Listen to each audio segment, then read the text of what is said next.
Today we are learn to the English subject one of the lesson. The lesson name is a garden of word.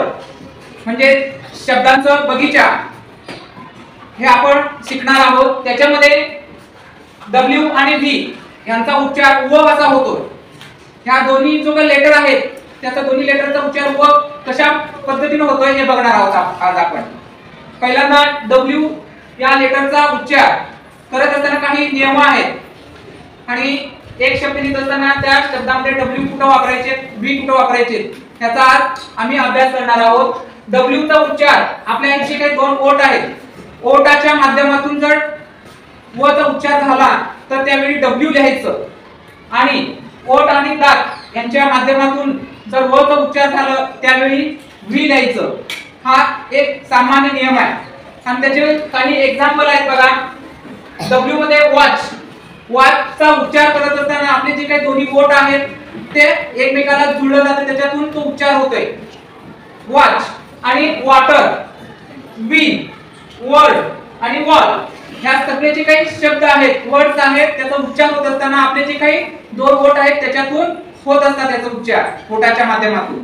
आणि V चा उच्चार बघा example बघितलं तर van, व्हॅनचा उच्चार करत असताना ओठ आणि दात यांचा स्पर्श होतो. आणि परत विवेक, वंदना, विराट, व्हेजिटेबल हे जे काही शब्द आहेत त्यांचे पण उच्चार होत असताना ओठ आणि दात यांचा स्पर्श होतो, त्यावेळी आपण व्ही लिहायचे. कळलं? ते एक सामान्य नियम आहे. अजून एकदा रिपीट करतो मी. व चा उच्चार होत असताना फक्त दोन ओठात मधला उच्चार होत असेल तर त्यावेळी W लिहायचं आणि ज्यावेळी ओठ आणि दात यांच्यामध्ये जर उच्चार होत असेल तर व चा त्यावेळी V लिहायचे. या माध्यमातून आपले काही विद्यार्थी आपले जे काही वर्डचं इंट्रोडक्शन देणार आहेत. बघूया विद्यार्थी कशा पद्धतीने इंट्रोडक्शन देतील.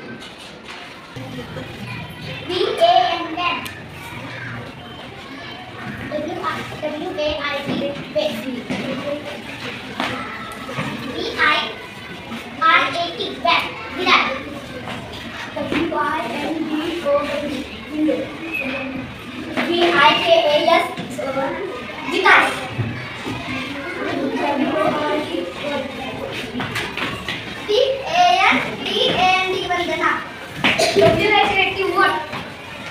V I double L